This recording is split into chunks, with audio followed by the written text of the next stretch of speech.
Hey, welcome back to the Ping Pong Flick Show. My name is Chris Wong. What a Monday it has been. Now, I haven't had time to actually look at this, but I am going to look at this now. Aquaman, 50 things to know about James Wan's ambitious spin on a superhero movie. Aquaman.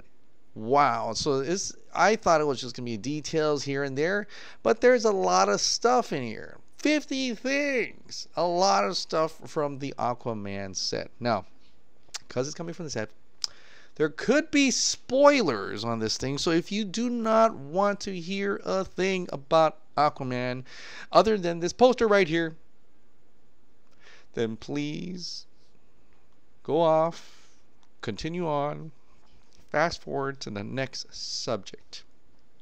Okay, here we go. So first of all, this poster is wow. It looks pretty amazing. I mean, I gotta say, it's pretty amazing. There's a lot of fish in the water. There's a lot of orcas, killer whales, there's sharks and stuff like that. But I am not totally blown away. Can I say that? It looks amazing. I gotta say, it's great first poster, okay? And sometimes the great first posters are not as great as the later posters, but it's a great initial first poster. And finally, we get a poster because, you know, we've only been seeing the logo lately, and there has been a ton of fan poster. Boss Logic makes some incredible posters, so it's not as good as the fan posters that like Boss Logic would put up, but it's pretty decent. It's pretty decent, and it just shows you pretty much what it means to show you. Home is calling. Aquaman, sharks in the water, fish, you know. So I'm really eager to see more posters from this movie, but as a starter, it's not bad. It's not bad. And I'm actually, first time I looked at it, I was like, wow. Then you really look into it, he's like, well, it's all right. But it still gets you kind of excited because that means we're getting closer and closer to the trailer that's going to come out at San Diego Comic-Con Hall H on Saturday. But before that, let's get to the 50 things that they've learned. So here we go. I'm going to read them to you. Okay, if you want to, like I say, if you want to be completely spoiler-free, please fast forward now to the next subject. You'll see it down below. It'll probably say something like, oh, I don't know, Shazam. So here's the 50 things. Aquaman takes place after the events of Justice League and is a standalone movie. Duh! I kind of got that already. But I know it says Aquaman, like the present time, takes place after the events of Justice League and is a standalone movie.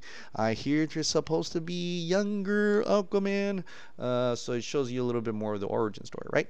2/3 of the movie takes place underwater. Great! You know, how you like going to Aquaman saying only 1/10 of the movie's underwater? You know, it's got to be a lot of underwater shots, and I can't wait to see it. It's going to be incredible.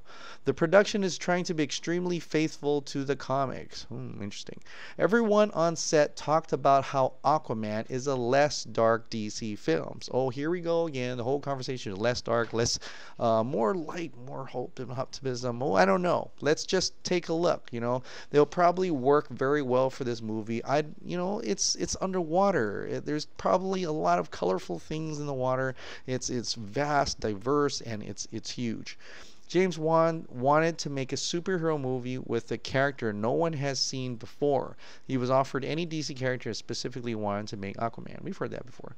When Warner Brothers and DC gave Wan Aquaman, he said he was only interested in doing it if he could make it the way he wanted to make it, and that it needed to be a departure from what DC had done before. He envisioned Aquaman as a Raiders of the Lost Ark and Romancing the Stone type movie, where you would have great characters, real jeopardy, and great elements of comedy between Arthur and Mera. Well, that's pretty cool. You know, Romancing the Stone. That seeks out to me. It's more than Raiders. I mean, I guess Raiders of the Lost Ark is kind of like that too.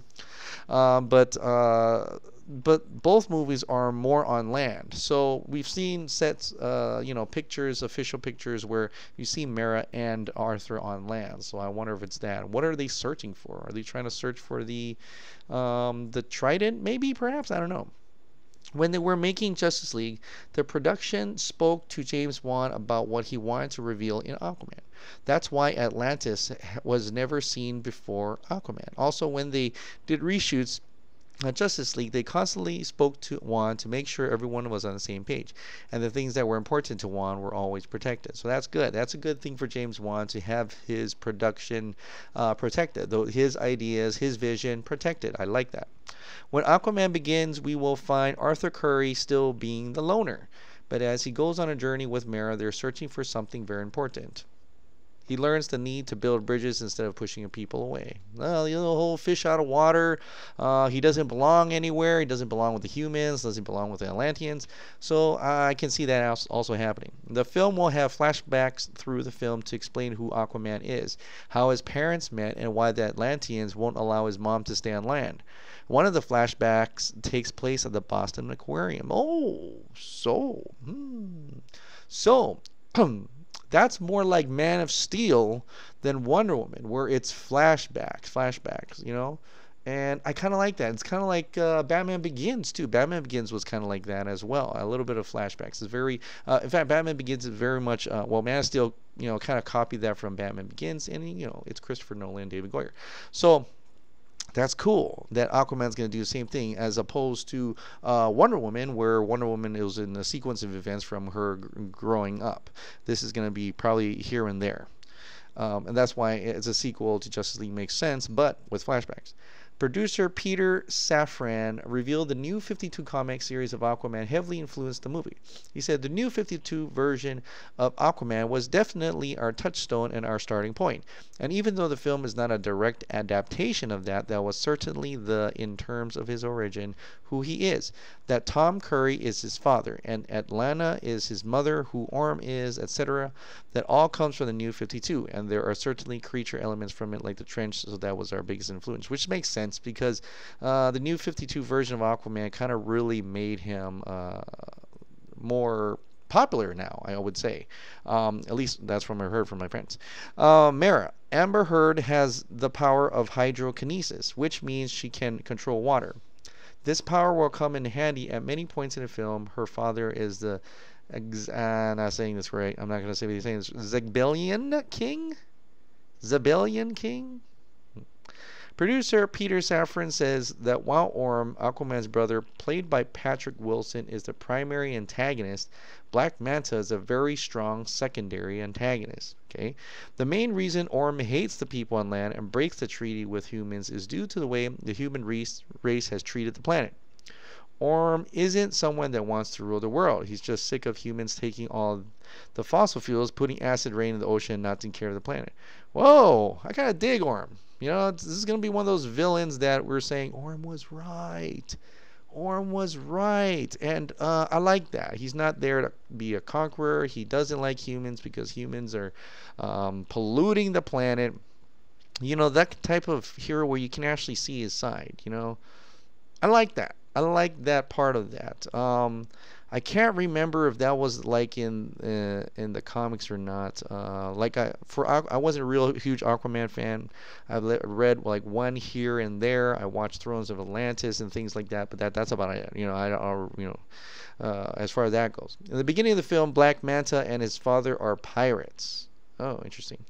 Black Manta will have a connection to Orm that helps him make more integral.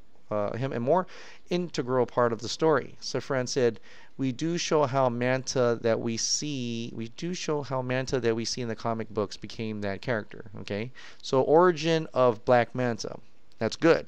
Hopefully he's goes on to more other movies from this origin piece here.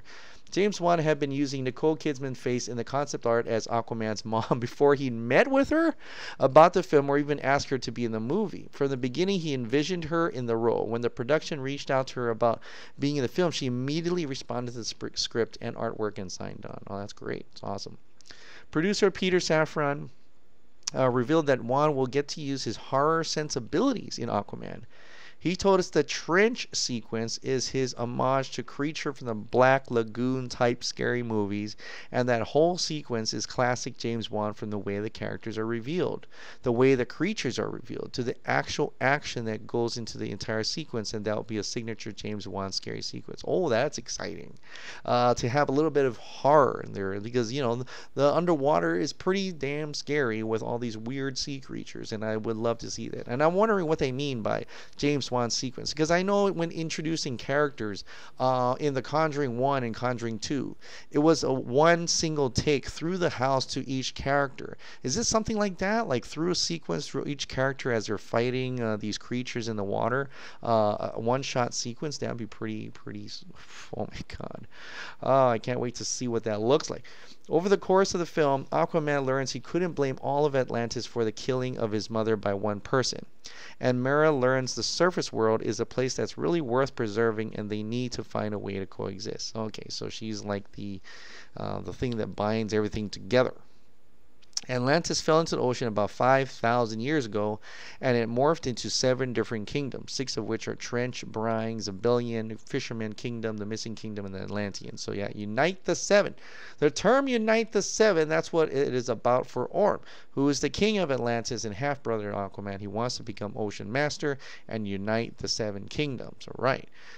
See, even more so, he's like, wow, you know, you can't really see him as a villain. He just has a different idea about it. The movie imagines that Atlantis is bigger than Los Angeles and could have 50 million people living there in the 7 kingdoms. They have their own technology and have worked their whole life to not be discovered. But in this movie, we discover them. Only the Atlanteans and Zebullians can breathe air. The Fisherman Kingdom are pacifist, nature-loving people. And that was that picture that we saw that, you know, Grace Randolph totally blasted. So weird.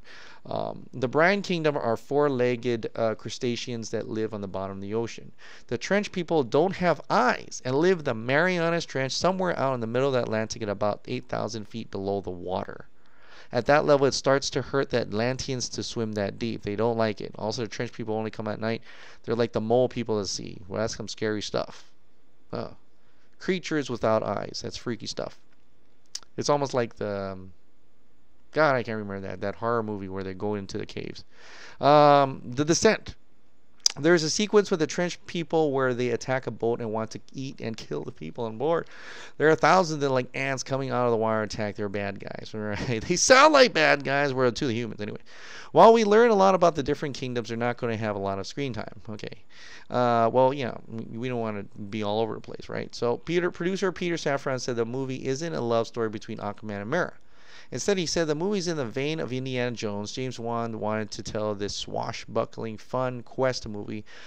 It's a great time for everybody to see. So the relationship's a little bit Michael Douglas, Kathleen Turner, and Romancing Stone, which is ultimately a romantic action movie. But I wouldn't say it's actually a romance. That's true. That's true. If you actually watch the movie, you kiddies who've never got to watch that movie, that is the case. They fight a lot. You know, they're constantly arguing. From what I learned on set, it seems like the second act of the film is a bit of a romantic comedy. Well, that's interesting. When the film was in production, they were still figuring out whether or not other DCEU characters might appear in Aquaman. So does that mean we could have some cameos? That's interesting. When we talked about the big action sequences in Aquaman, producer Safran said they have a huge sequence that takes place in Italy where all the key characters, Aquaman, Mera, and Black Manta, get to use their respective strengths. Okay. Another thing Safran is excited about in Aquaman is the action will be unlike anything audiences have seen before, but it's all driven by characters, he said. The good news is that they've never seen our action because it's happening underwater with dynamics and physics that nobody has really experienced before. But we focus very heavily on the characters to make sure that a trademark of James is to make sure you care about the characters before you see them go through the paces. But our action sequences, I think, are pretty unique, and James has always tried to craft things that people have not seen before and also to service the characters in a really good fashion. Interesting. While we won't be getting a Vinny Chase cameo from Entourage and Aquaman, producers are actually credits the show for hoping to change people's opinions of the character. That's kind of funny. By the way, John Aaron Garza had done this thread that shows how similar that Entourage is to how, you know, bloggers are today. It's very weird. I don't know if these bloggers get any, but you know, it's interesting. Juan is known for doing some very cool camera moves and long shots in his previous films. While he was guarded about what he was going to do in Aquaman, he did say, I love my cool takes, I love my long takes, and so I definitely have moments that I'm designed that tells a story. Okay, so I'm not going to read this whole thing, it's really long, but it's like The Conjuring where it's a long take. In the film, while the costumes in the film look like they are ripped right from the pages of a comic book, each outfit is designed with a story in mind. Juan told us Black Manta's outfit is the way it is for a reason. King Orm's outfit is his military outfit as Ocean Master. He also revealed the movie will show us why Black Manta has two glowing red eyes in his helmet. It's not just there to look cool. So there's purpose to their costumes. Kind of like in Man of Steel, where there's purpose to that armor, to that suit, everything. It's his chainmail, it's his armor. Regarding how Aquaman has his powers, Juan revealed he wanted to make sure they weren't making another character like Superman. He said from a story standpoint, there's a reason why Aquaman is so powerful, and that's because Atlanteans' bodies are built to withstand the pressure of living so deep in the ocean. So when they come up to the surface, their bodies are naturally stronger. However, while bullets will bounce off Superman, Juan told us bullets can maybe break their skin and break their flesh, but it won't necessarily penetrate because their muscle mass and their body mass is much more dense. He wanted to say while surface war weapons may have had a hard time taking him down, Atlantean technology can cripple him for sure. Okay, so it's kind of like if Superman fought his own kind, right? Nicole Kidman plays Aquaman's mom, and while she doesn't have a big role in the film, her character is very integral to the emotional arc of the movie. While Atlantis sees Aquaman as a half-breed, which is a negative thing, his mom tries to teach him that being half-breed is not bad. Oh, it's kind of cool to have that own mother-son type thing, or mother-child thing that we've been seeing in Wonder Woman and in Man of Steel and now in Aquaman. I would love to see that kind of thing play out in the other Justice League members as well. It's kind of cool. Oh, and even Batman. Oh, not really Batman. So Aquaman and Mary have to go on he said Martha. Have to go on a quest in the film, and along the way we'll meet a number of creatures of the deep. Okay, this is about all these 50, a lot of them could have been clunkered up into the same nose. So I want to just, this is getting along. But Mera is not a damsel in distress, and Aquaman isn't going to rescue her. So I kind of read about this. So she's not Aquawoman. She's Mera. She is her own character, and we're seeing a lot more of that lately, which is great. We want her to shine, and I think she will. And just like the other women in the DCU so far, like Faora, Lois Lane, all strong women characters, great. Even though a lot, and it's not saying strong meaning she was never strong before, it's just that it's focused, Even though a lot of the movie takes place in a war, Heard said this might be the driest she's ever been in a movie. So, okay, so this is about the rig, how much rigs they have to make it look like they're underwater, but they're not really. Oh, here we go. Manta plays a small but key role in Aquaman, but his role would be expanded if they make a sequel. Okay. Black Manta will have two different suits in the film. Full-on gladiator fight in the film. Now we're just summarizing little bits. Okay, and this is the last one. By the end of the movie, he'll become the Aquaman we all know from the comics, and he'll probably be wearing the orange and green classic costume from the comics, which we kind of saw in those little model toys, Bleak collectibles that came out, so we'll see that. So I'm definitely looking forward to that, how that looks on screen. So we'll definitely have more of that towards the end of the film. I don't know if he'll just walk out like that at the end credit, right at near the end credits or not, or what he will be wearing. But in any case, Aquaman will be in theaters December 21st, 2018. A trailer comes out this Saturday. Everything sounds fantastic. I can't wait to see this. It's in my head. I can kind of picture it, but because I've never really seen a movie at this scale, underwater type adventure at this scale, massive scale, people talking underwater, I can't imagine it right now. I will have to actually see it. I imagine it go nuts, but I have to actually see it, to see what that is like. But on to it, because this is getting long. Because I didn't know it was that long. Of course, I said 50 things, but wow. New look of Shazam from Entertainment Weekly. It is, you see more of the suit. The coloring, everything. His chest is glowing. And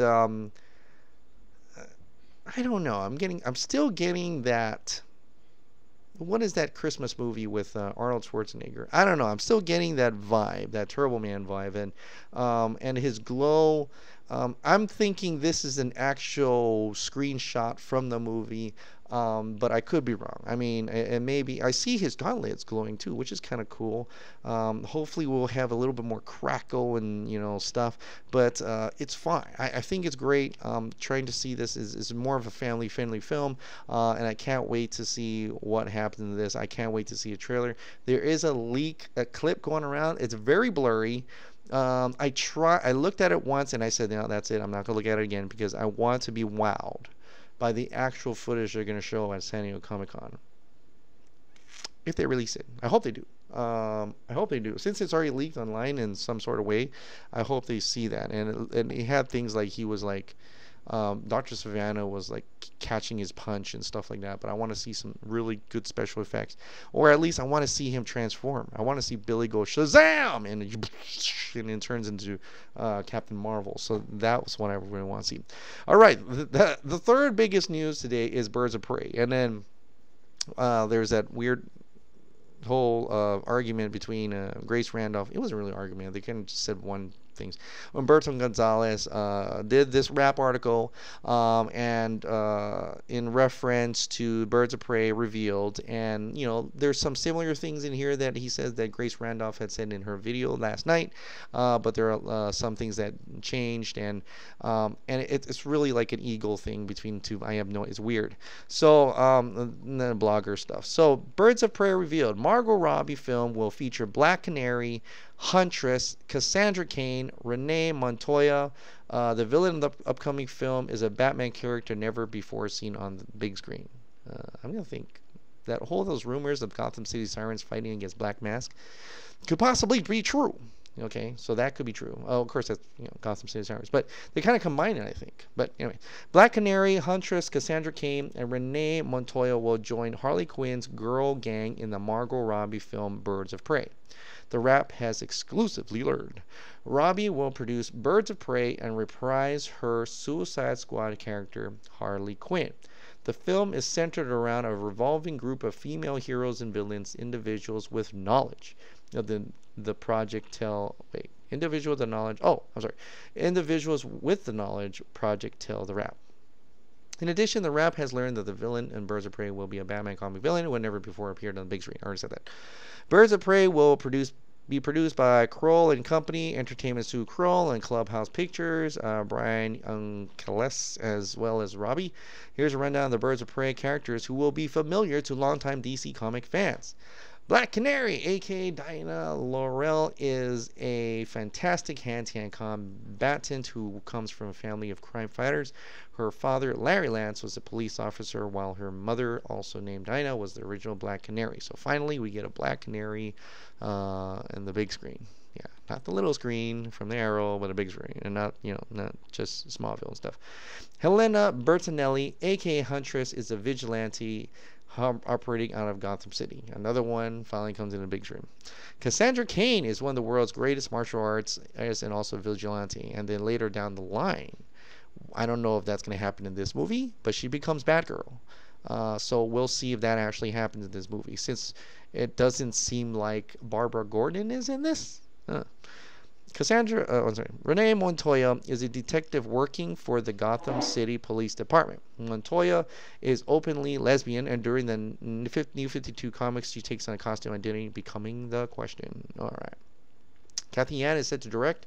Yan is best known for writing and directing her feature debut, Dead Pigs, which took home the World Cinema Dramatic Award for Ensemble Acting at Sundance earlier this year.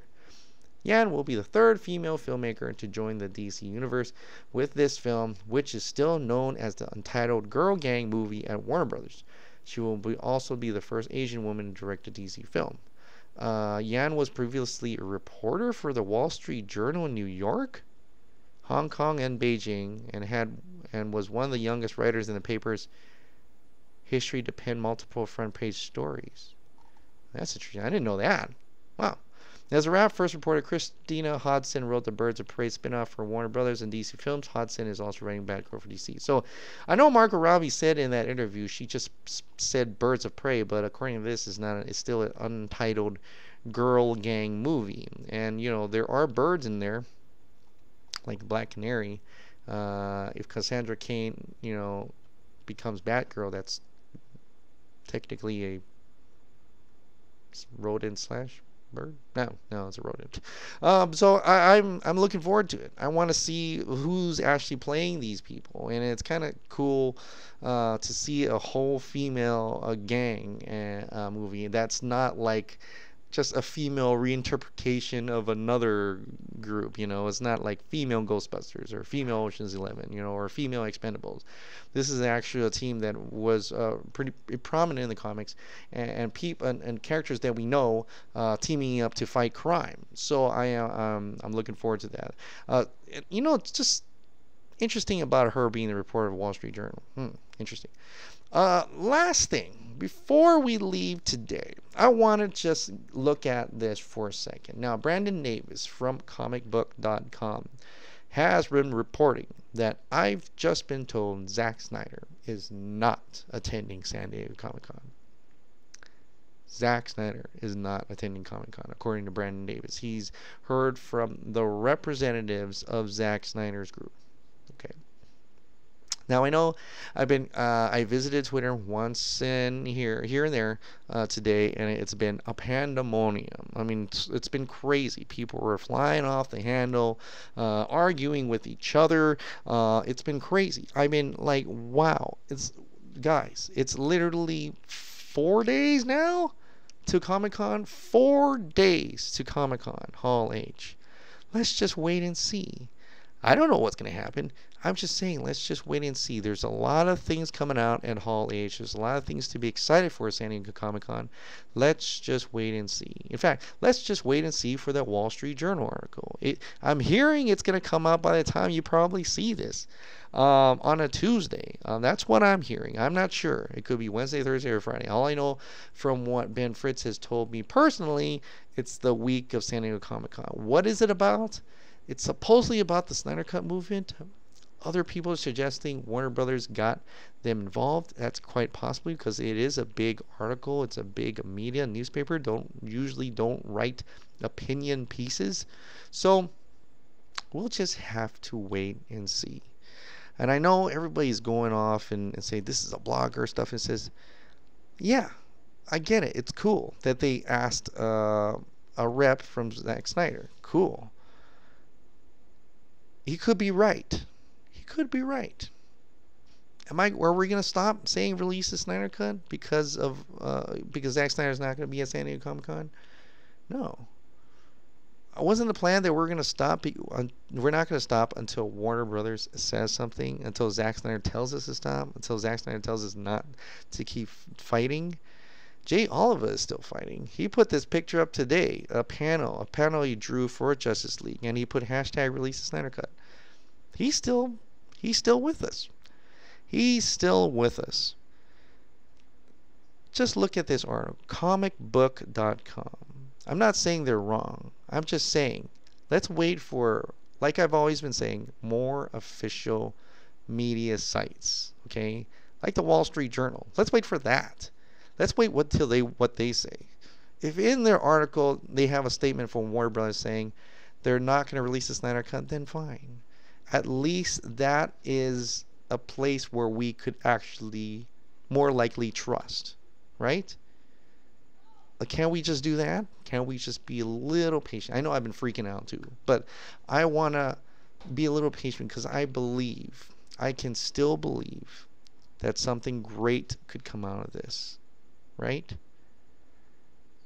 Let's just wait and see what happens tomorrow, if Wall Street Journal article comes out tomorrow, or 4 days to San Diego Comic-Con. I don't know what's going to be revealed, and I have no idea. I'm going to be here with you, waiting, listening. Look, well, I hope there's some audio, or I don't know. I still can't find anybody who has a visual, going to have a visual live. I would love to see that. Usually clips come out after, but the TL will be filled with reporters reporting here, throwing things, and there's going to be long pauses because they were looking at something. You're like, what are you looking at? Post something. So there's going to be some of that too. But honestly, it's just right around the corner. Right around the corner. Right? So let's just wait. Let's just wait and see. I mean, look at these blog sites. We've seen what promises are worth. How many good bloggers are left? How many stayed that way? Well, I'm not leaving. I'm not leaving. They're going to have to pry me away from this microphone to keep me from screaming at the top of my lungs until Warner Brothers or Zack Snyder says something. Release the Snyder Cut!